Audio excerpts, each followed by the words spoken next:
Content warning. This podcast may contain unsuitable language, depictions of adult themes, and content of a violent and distressing nature. Listener discretion is advised.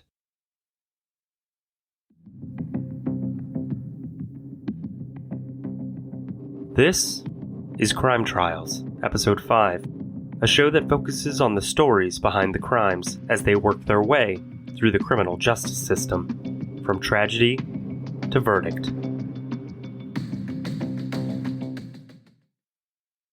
Sometimes looking at the actions of someone through a lens of reflection can help us to understand what may have driven them to their lowest depths of depravity, even when that depravity can never be justified.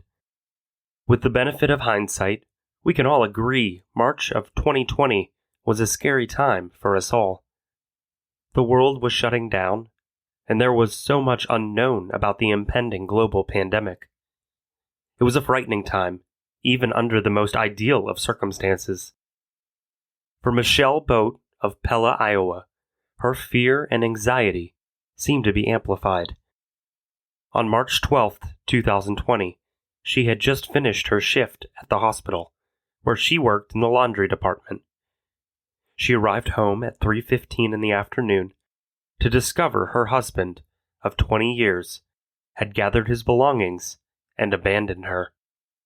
I went to work that day. I'm due into work at 6:30 in the morning.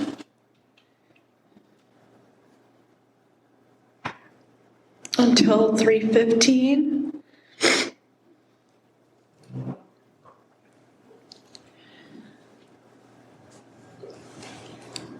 And you got off work at 3:15? Yes, ma'am. What did you do then? I went home and I realized that he was gone.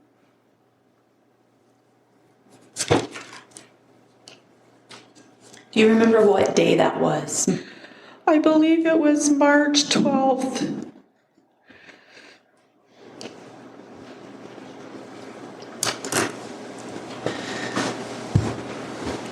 How did you feel when you realized on March 12th that Nick had left?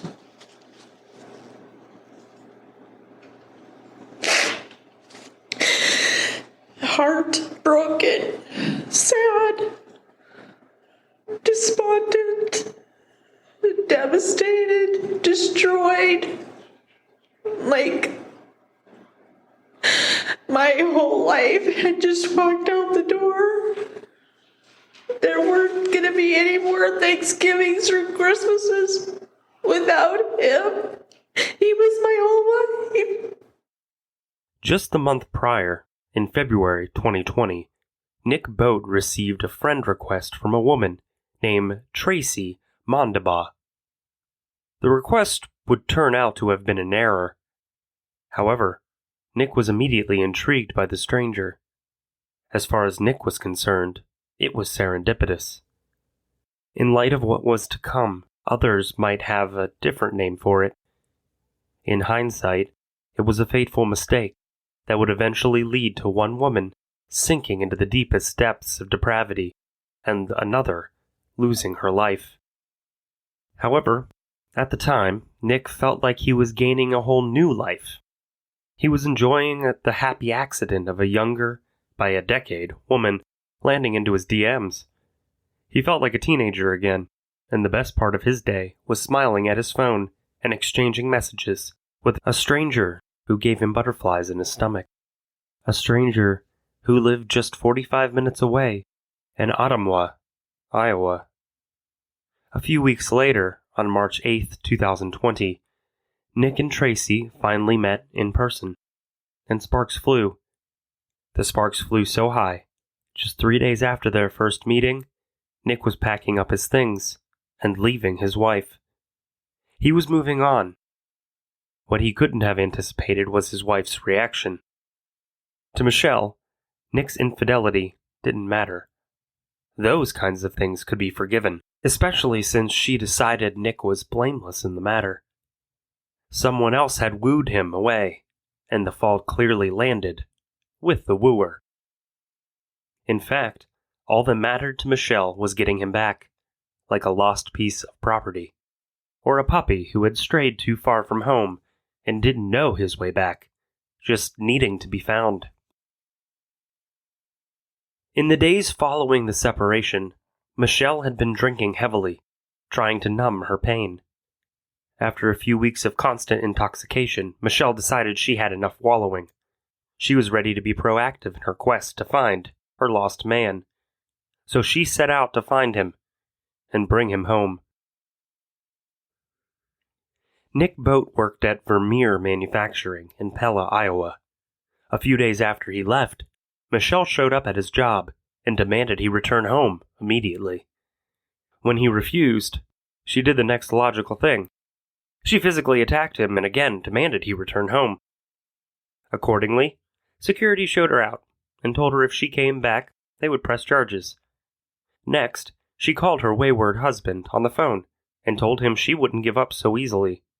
He belonged at home, and she was going to bring him back, whether he wanted to come back or not. After being shown the door at Nick's job, she phoned her wayward husband, leaving him a message about his new love interest. She threatened his new girlfriend and demanded he pass the message along. She told him, quote, "She messed with the wrong mama, and you don't belong to her. She needs to give you back." Michelle made it clear there would be consequences for Tracy if she didn't return her husband immediately. Eventually, she discovered Tracy's identity and began following her around town. She slid into Tracy's DMs and told Tracy that, quote, "You'll be seeing my face in your dreams very soon, because I'll be there when you open your eyes in the morning and when you close them at night," end quote. Then she sent Tracy an ominous photo of herself, sitting at the computer with a stern expression. On March 20th, Tracy noticed she was being followed by someone in a silver Cadillac. She had been followed almost 40 minutes from Pella to her hometown in Ottumwa. Tracy soon realized it was Nick's, quote, "psycho wife," end quote. She called the Ottumwa Sheriff's Office and told them she was being followed and was in fear for her life. She requested law enforcement meet her at a gas station and escort her home. When law enforcement arrived, Michelle was just up the street, waiting for Tracy. When law enforcement questioned her, she admitted to following Tracy, but explained she had a very good reason. She told them that Tracy had taken her husband. She was only following her home to find out where he lived so she could beg him to come back home. Michelle seemed incredulous when law enforcement told her she wasn't allowed to follow people around to their homes and harass them. Eventually, Tracy and Nick filed a restraining order against Michelle, telling the court that Michelle had followed them around a few times and had physically attacked him on more than one occasion, demanding he return home. 2 days later, Michelle went to a local hospital for a mental health evaluation. She was admitted for 5 days before being released with a recommendation for counseling. Michelle left them an online review telling them that they, quote, "took excellent care of her when she needed it most," end quote. After arriving back home, Michelle took to Facebook, ready to make a post about her lost item. She posted a photo of Nick and stated, quote, "So I'm posting pictures of my husband who was lost. Please help him find his way home so he can be safe again. Signed, Mrs. N. Boat." In another photo, she said, quote, "It's been a few weeks now and he's still lost. God, please show him the way home before he ends up getting hurt. Signed, Mrs. N. Boat." On her third and final photo, she pleaded with him directly, stating, quote, "You are the most important person in my life, besides the kids, honey, and I love you so much, Mrs. N. Boat." Clearly, she is taking the personal route, despite the formal sign-off. To say that Michelle wasn't coping well would be a massive understatement. She was having the equivalent of an adult tantrum. She wanted her property back, and her patience was running thin. Now, by way of background, this was Michelle's second marriage. Her first marriage also ended in divorce, a divorce she also didn't take well. She would often compare Nick to her first husband and told him she still loved her first husband, and Nick was a poor substitute and could never compare. So Nick was perplexed that she wanted him back. But we aren't letting Nick off the hook so easily. While Nick would later testify that he met Tracy on Facebook, there were other allegations that he actually met her on Facebook dating, where he had an active profile. Regardless, even though Nick didn't leave cleanly or with integrity, he still had personal will and agency and had the right to end his relationship without physical violence and death threats, even if he is a lying, cheating piece of garbage. Now, when Michelle wasn't planning on how to get Nick back, she was counting the days he had been gone. Literally. Each day in the calendar, she would mark how many days he had been gone. She did that all the way up until May 17th, 2020, when she marked him gone for 68 days. She commemorated this with a Facebook posting that said, quote, "Not everyone is given the chance to grow old. So appreciate and thank God for every single day of your life. Amen." This would turn out to be a prophetic post. The very next day she would mark Nick gone 69 days. It would also be the last day Tracy Mondabaugh would live. In Michelle's version of events, she was down to her last $6 and decided she was going to go out and get herself some chicken to eat. On the way, she saw her husband's maroon F-150 truck at the laundromat. She decided instead of getting chicken, she would follow the truck and find out where her husband was living and beg him to come home. She followed the truck to Burger King when she realized that Tracy was driving Nick's truck.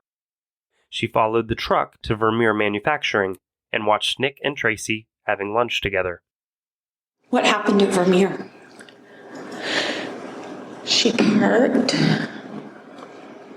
the truck and he came out of the building and got in the truck and they ate whatever they got from Burger King. I'm assuming is what they ate, because they ate.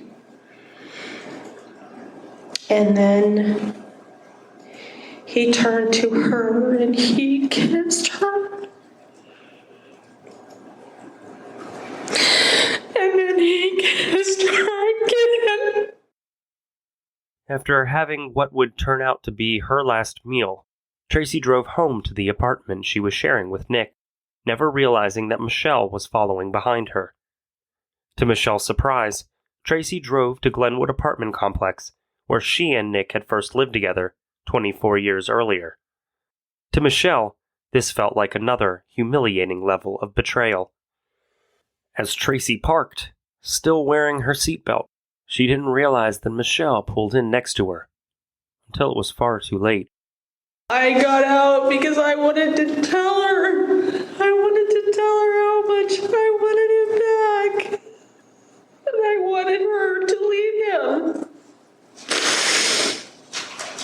And I got out of the truck. I got out of the car. And I went around to talk to her.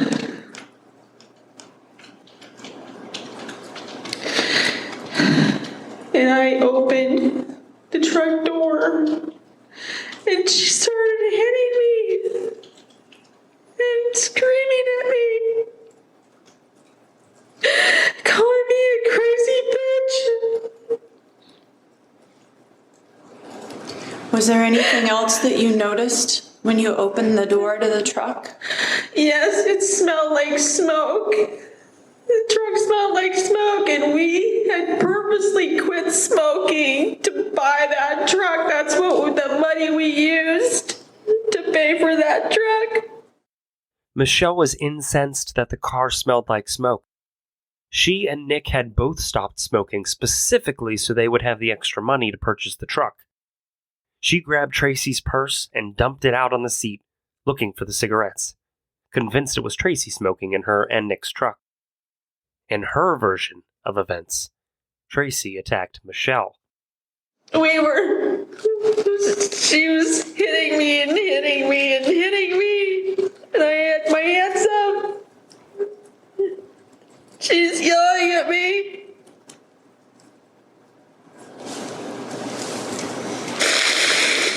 And I just snapped and I grabbed the knife and I just stabbed her and I dropped the knife. After stabbing Tracy once in the heart, mortally wounding her, Michelle drove home, where just 17 minutes later the police would find her freshly showered, denying any involvement in Tracy's murder. Police arrived within minutes of Tracy's attack. 2 neighbors called 911, reporting a domestic altercation between 2 women in a car. One neighbor could hear them arguing and heard one woman saying over and over again, "He's not your man," and "He don't belong to you." The suspect vehicle was described as a gray 4-door Cadillac.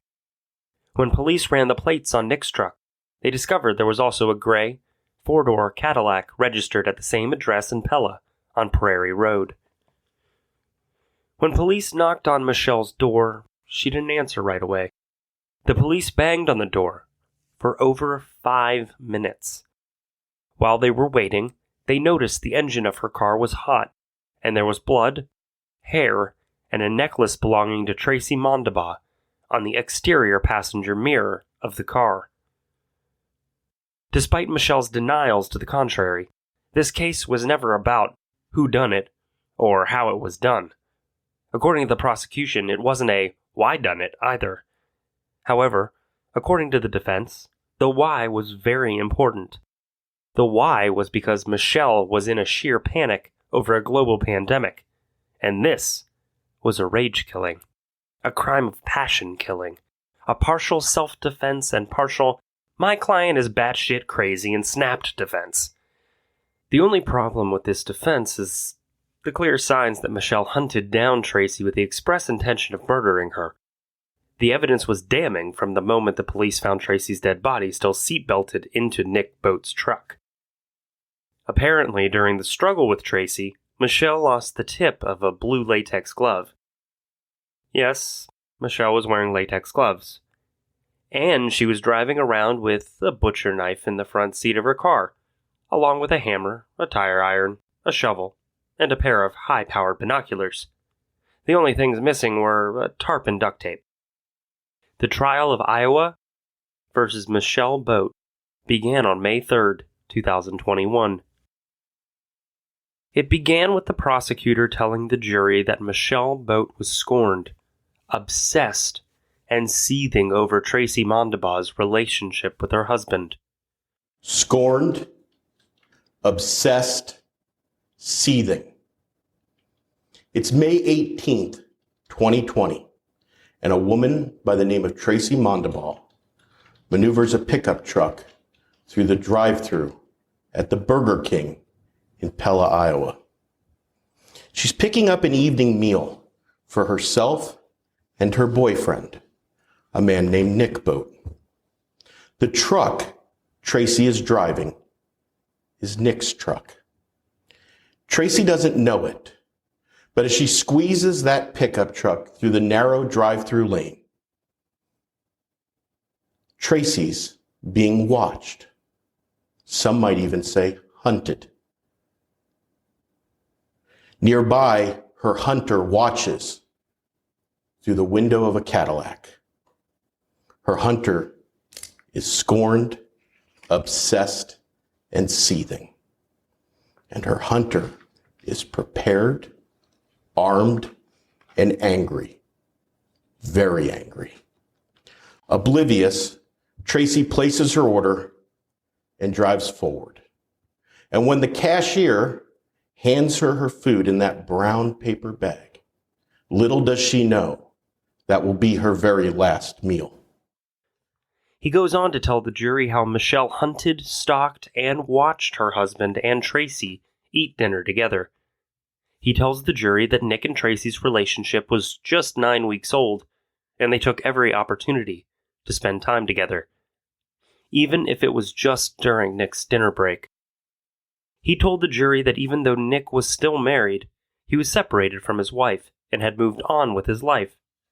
However, Nick's wife hadn't moved on because she was obsessed and filled with jealousy and rage. He told the jury he will show them video evidence of Michelle stalking Nick and Tracy at Vermeer Manufacturing, and again during the short drive home to Nick and Tracy's new apartment. He told them that before Tracy knew what was happening, she was being attacked by the defendant. But before Tracy can undo her seatbelt, this defendant is on her. Being scorned, obsessed, and seething has led to this moment. The defendant is armed with a knife and is wearing latex gloves. She stabs at Tracy. Tracy tries to fight back, pulling the defendant's hair and trying to defend herself. But she's unarmed. She's unaware the attack was coming, and she was restrained by a seatbelt. In the end, Tracy Mondebaugh never stood a chance. We'll see that Tracy has defensive wounds to her hands, but despite her efforts, one of the stab wounds slices into and stops Tracy's heart. Nearby, we'll learn that one neighbor hears someone saying something like, "He's mine. You can't have him." Another neighbor sees someone covered in blood walking away from the truck. He told the jury that there will be very little doubt as to who committed this murder, and there will be very little doubt that it was planned and premeditated. He told them about Michelle's calendar, where she marked how many days her husband had been gone. He explained her actions that day were merely a retrieval mission. Michelle planned to remove her rival and bring her husband back home. He described for the jury how the police tried to save Tracy's life, but she was beyond saving. The responding officers, as you might expect, are focused on trying to save the life of the bloody, limp woman still in the seatbelt. They try heroically to save her life, but the damage was just too much. The stab wound just too deep, too well placed. We'll learn Tracy Mondebaugh's heart beat for the last time in the blood-soaked cab of Nick's truck. Next, he told the jury it took the police just 17 minutes to figure out that Michelle was their main suspect. When they arrived at the small house on Prairie Road, they knocked on the door for 5 solid minutes before Michelle answered with wet hair and wearing a robe. But there was other evidence around the truck. Evidence that stood out.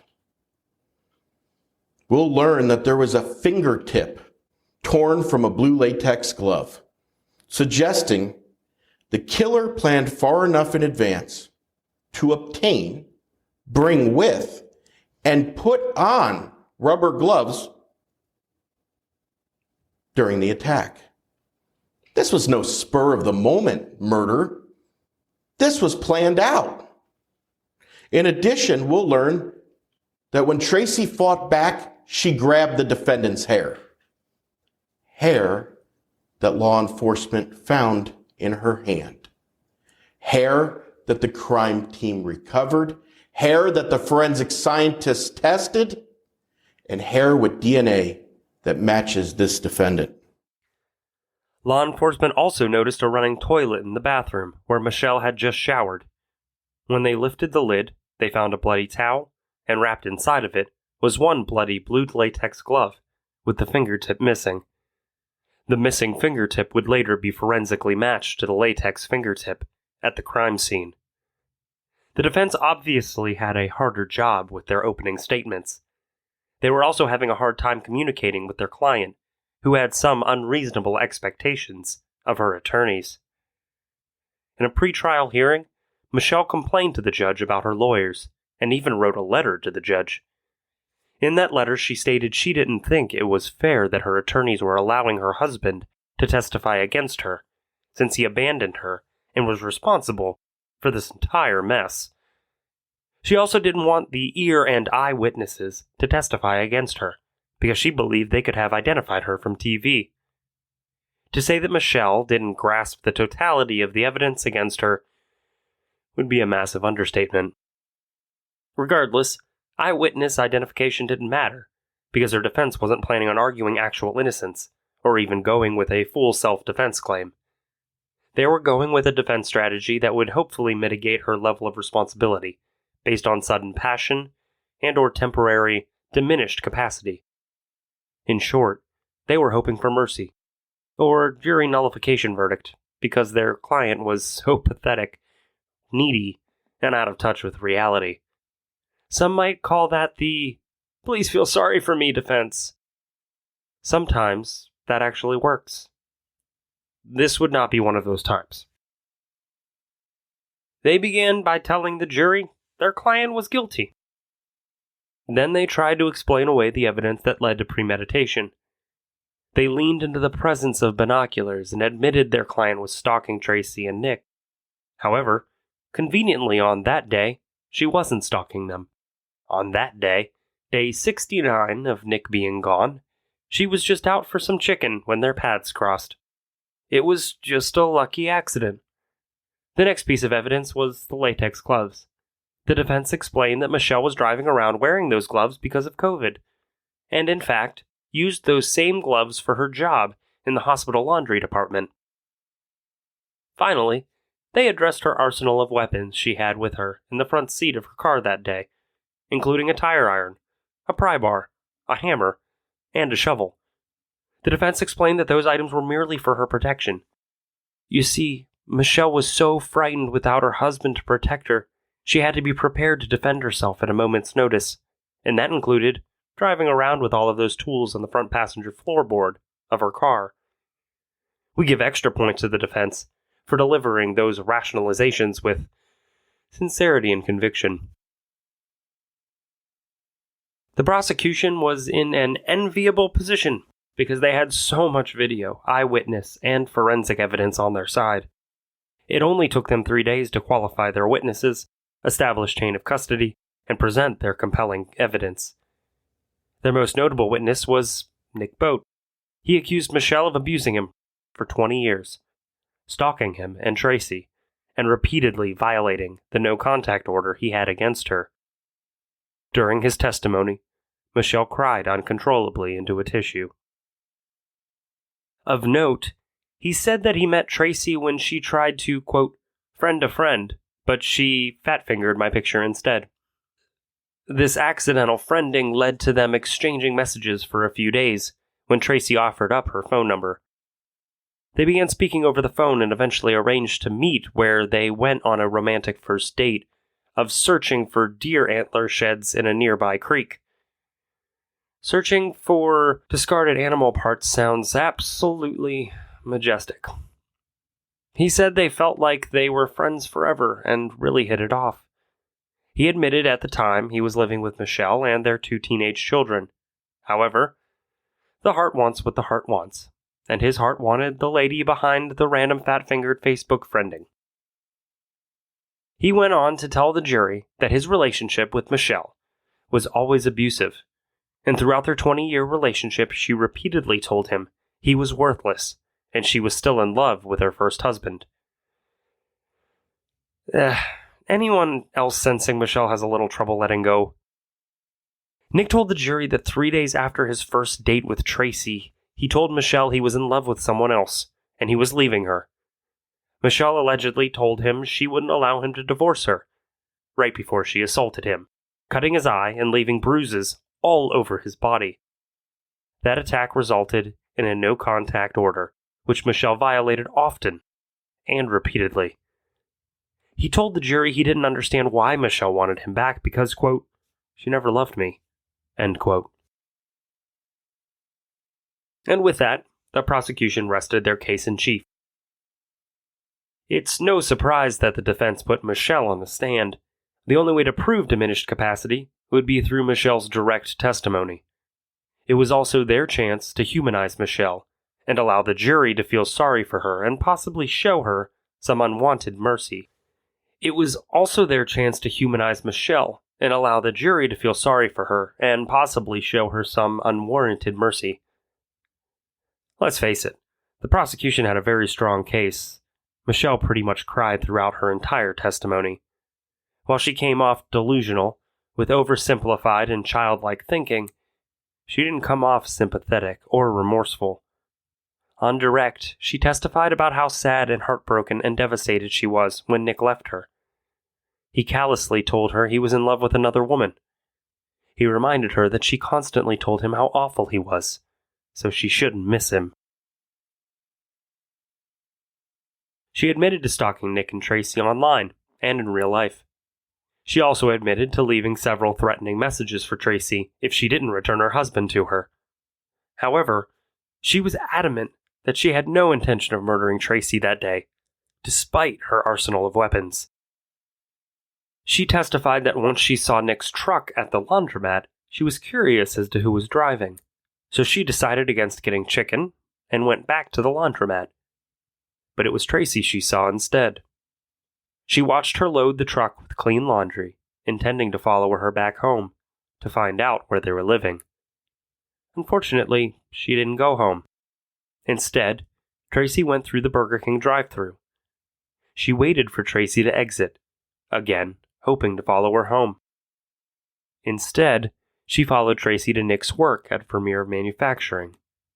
She testified, "I just watched her and followed her to wherever she was going because I wanted to know where my husband was living." While watching them eat dinner together in the car, she saw them embrace and kiss twice, which was devastating. She told the jury she only followed Tracy home so she could come back at a later time and beg Nick to come home to her, where he belonged. However, once she saw where they lived, it was another dagger to her heart. They were living at the same apartment complex where Michelle and Nick lived when they first began dating. She told the jury once she saw where they lived, she decided she wanted to talk to Tracy and let her know that she wanted her husband back and wanted Tracy to leave him. Apparently, Michelle tracked down Tracy's ex-boyfriend through Facebook, and the two began communicating. She was strongly encouraging Tracy's ex to fight for her and win her back so she would leave Nick. She was going to remind Tracy that she already had a man who wanted her, and she needed to give back Michelle's man. On cross-examination, the prosecutor questioned Michelle about her attempts to get Tracy back together with her ex. Prosecutor Bull took Tracy through the same timeline that the defense put her through, but with more pointed questions. He confronted Michelle with some of her messages to Tracy. In one of them, Michelle stated, quote, "You'll be seeing my face in your dreams very soon, because I'll be there when you open your eyes in the morning, and I'll be there when you close them at night." In another message, Michelle told Tracy, "So tell him to go home, because that's where he belongs. If you don't, I'll be on you soon enough." To the prosecutor, this was an implied threat that Michelle intended to harm Tracy. She expected her to return her man as if he were a lost library book. Michelle ended her messages with, quote, "See you soon," end quote. Michelle testified that she wasn't planning to harm Tracy despite those comments. Michelle stated, "I wasn't going to attack Tracy. I was only trying to scare her away from my husband so she would leave him, so he would come back to me." Michelle admitted that she assumed the only thing standing between her and Nick reconciling and him coming home was Tracy Mondabaugh. She reiterated to the jury she only intended on talking to Tracy, but it was Tracy who escalated the event. She told the jury she was already driving around wearing blue gloves because of COVID, but she didn't have the knife in her hands when she approached Tracy's door and opened it. She stated it was Tracy who first attacked her and began calling her names. Tracy screamed at her, hit her, scratched her, and called her a crazy bitch. After Tracy's attack, only then did Michelle step back, reach into her open car door, and grab the knife in self-defense. I don't know. My eyes were closed. I don't know what I was stabbing. She had her hand in my face. And you scratched her face. Yes. And you sliced her right thumb. I don't know. It was a struggle. We were having a tussle, a struggle, a fight, And then you chose to stab her. Right? Yes, I snapped. I snapped. And I stabbed her, yes. And then you stepped back, right?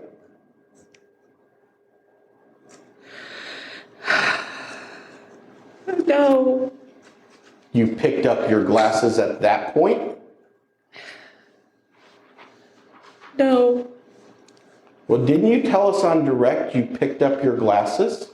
Yes. And you just said you didn't pick them up before you stabbed her. So when did you pick them up? I dumped her purse everywhere first.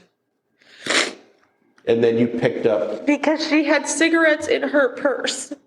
And I wanted to see if she was the one smoking in there. I was out of my head. I was freaked out by all this. The prosecution pointed out that Tracy was still seatbelted into the car. At any time, Michelle could have stepped back and stopped the attack. She never had to reach for the knife. She always had the choice to walk away. A choice that Tracy didn't have. And at that moment, you knew Tracy was hurt badly, didn't you? I didn't know. I'm sorry, I thought you said on direct examination that the reason why you didn't tell the police the truth was because you realized how hurt Tracy was. Yes. So you knew Tracy was hurt very bad. Yes. So you called 911. No. You called out for someone to get her help. No. You wiped the blood off your face and you got back into your car and left, right? I got back in my car and left, yes. After you wiped the blood off your face, right? I just pushed my hair back. Michelle testified she was in a panic after stabbing Tracy because she knew she was in trouble. She was in self-preservation mode and in shock. It didn't occur to her to render aid or call for help. The prosecution was able to show consciousness of guilt as Michelle's actions showed she was able to follow meaningful steps to hide her crime. She fled the scene. She washed her clothing. She took a shower, and she attempted to hide evidence of her crime.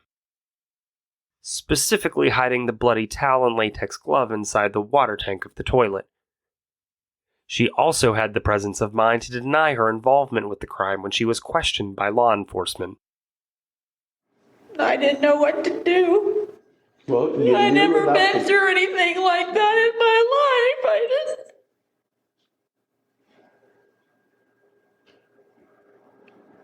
You knew enough to get rid of the evidence, right? I panicked. But in your panic, you knew self-preservation is what you needed to do, right? Yes. And you told us you put the clothes away and you hid the gloves, right? Yes. And where's the knife? Under the sink in the bathroom. You took a shower Yes. because you were trying to wash away the evidence of your crime. And I was trying to calm down, yes. And then the police knock on the door. On the window, yes. And you answer the door. Yes. And you're not crying, are you? No, I was trying to calm down.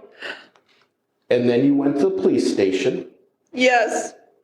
They asked you questions. Yes. You denied knowing anything about Tracy's killing. Yes, I did. They asked you multiple times to tell them your side of the story, right? Yes. And then the police tell you Tracy has been hurt seriously, right? Yes. Yes. And your response was, God works in mysterious ways, doesn't he? Yes, I said that. Yes, God does work in mysterious ways. On redirect, Michelle cried uncontrollably while telling the jury that she felt abandoned and alone by Nick. He threw her away and looked right through her as if she didn't exist. Michelle couldn't cope with the abandonment and felt like no one would ever love her again. She was also filled with regret. She never plotted or planned to harm Tracy or Nick. She only wanted Tracy to leave her husband alone. Michelle only wanted the opportunity to show her husband how much she loved and appreciated him by cleaning for him, cooking for him, and kissing his face all over. You know what? That wouldn't make me want to return home either. With that, the defense rested their case in chief, and the prosecution began their closing arguments. The prosecution began by going through each of the counts against Michelle, including the lesser included charges. This strategy bored the jury to tears. All of these elements of the charges are discussed when the judge presents the jury with the jury instructions. However, some prosecutors also do this during closing arguments if they are worried the jury has cause for reasonable doubt. Usually, this is briefly discussed by way of overview. This prosecution used their time to discuss these counts and the relevant evidence in slow, painstaking detail. This is the prosecution's last chance to engage the jury and wrap up their case in a compelling story-style format. Ultimately, both sides are just storytellers, using the facts and evidence to each prove their case. The prosecution should be using their final moments with the jury to weave in all the admitted evidence and highlighting the testimony that proves the elements of the charges against the defendant. Eventually they got it together and urged the jury to find Michelle guilty of first-degree murder.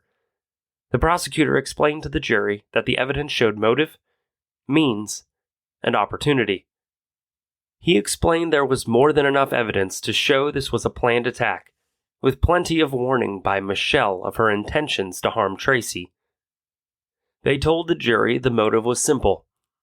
Michelle believed by killing Tracy that Nick would move back in with her. The assistant prosecutor, Jared Harmon, stated, quote, "It was intentional, it was malicious, and it achieved what the defendant wanted to achieve, which is to put out of Michelle's way the one person and the one thing that she believed was standing in the way of her reunion with Nick Boat." End quote. Again, the prosecutor told the jury that Michelle was scorned, obsessed, and seething when she followed Tracy that day. The ADA said nothing Tracy did that day should have put Michelle into a homicidal rage.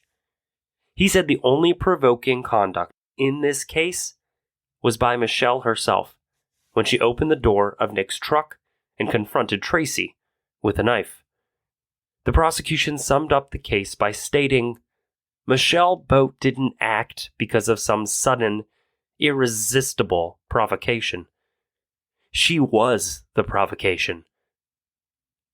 But for her conduct, but for her actions, but for her stalking, but for her knife attack, Tracy Mandabaugh would be alive today.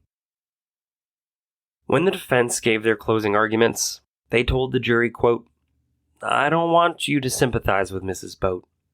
I don't want you to give her mercy. She doesn't deserve it. She killed someone seatbelted in her truck with no weapon. Killed her and left her for dead. Drove off. That is not asking for sympathy when I ask you to consider why." He told the jury that, quote, "This isn't a movie. It's not TV. What's happening here is a real-life tragedy.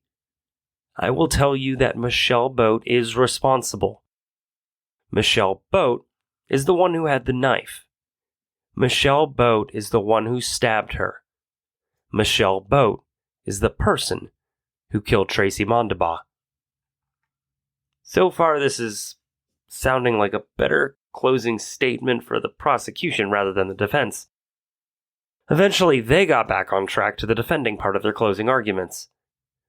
They argued that Michelle simply snapped when she saw Nick and Tracy kissing. She wasn't handling the breakup well. In Michelle's mind, that was her husband of 20 years, and they were still married. The defense urged the jury to consider Michelle's state of mind. Defense counsel told the jury, quote, "Each of you, remember back to March of last year, how scary your world was. The fear, the chaos, the isolation that we all felt in the early days of the pandemic. That's where Michelle was 69 days before the 18th of May. So that's the backdrop. That's the context. That's the big picture." He reminded the jury that Michelle hadn't worked for 2 months. She was down to her last $6. Her husband was no longer providing for her or taking care of her the way he had vowed to when they married. Michelle simply snapped. She smelled the smoke in the truck that she had helped sacrifice to purchase, with another woman behind the wheel. A woman she watched kiss her husband. A woman she blamed for taking her husband. They argued this was a clear case of diminished capacity. Defense counsel told the jury that the prosecution simply hadn't met their high burden for first-degree murder. He stated, quote, "The state will not have met its burden to prove beyond a reasonable doubt that what happened on the 18th of May, 2020, was first-degree murder. It was not. We will stand in front of you and ask you to hold her accountable, but only for what the evidence supports, and that is not first-degree murder. Instead, it is manslaughter." He ended by saying, "We're asking for you to find Michelle guilty of voluntary manslaughter. We believe the evidence has shown, and the lack of other evidence, that this is the charge that most fits the facts." He finished by stating the reasonable findings were for manslaughter. The prosecution, of course, disagreed. They stated that Michelle hunted, she gloved up, and she plunged the knife into Tracy Mondabaugh's heart with the sole intention of murdering her, which she accomplished. The prosecution asked for a conviction on first-degree murder. The jury clearly agreed with the prosecution, because just 45 minutes later, they came back with a verdict of guilty as to first-degree murder. Due to COVID protocols, Tracy's family was unable to attend her trial. However, they were just down the hall, waiting for the verdict. You could hear cries of relief from her loved ones after they were informed of the jury's decision. Tracy was a loving mother, grandmother, sister, and daughter. She left behind 4 children and 10 grandchildren who miss her dearly. With Michelle's convictions, they were able to get a small measure of closure. Their sentence will always be more profound and harsh than anything the state could give to Michelle Boat.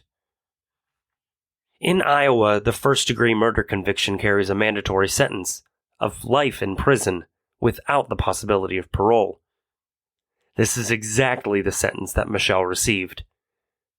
Michelle's defense attorney vowed to file an appeal. Now, this murder inadvertently started with Facebook, and it's only fitting that it should end with Facebook. After Michelle's guilty verdict, Nick took to Facebook one more time. He stated, quote, "I just want to thank everyone for their prayers and thoughts. Tracy was a great woman, who I love dearly. She did not deserve what happened. If I could change spots with her, I would. To the family and friends, I understand if you hate me. I am truly sorry for your loss. I hope in time you can forgive me. I finally found someone who loved me, and I loved her. I am so sorry. Please forgive me. The poor guy sounds absolutely heartbroken, doesn't he? For Nick Boat, sometimes lightning strikes twice. Just 3 months after Tracy's murder, Nick got engaged to another lucky lady he met on Facebook. This time, even younger than Tracy.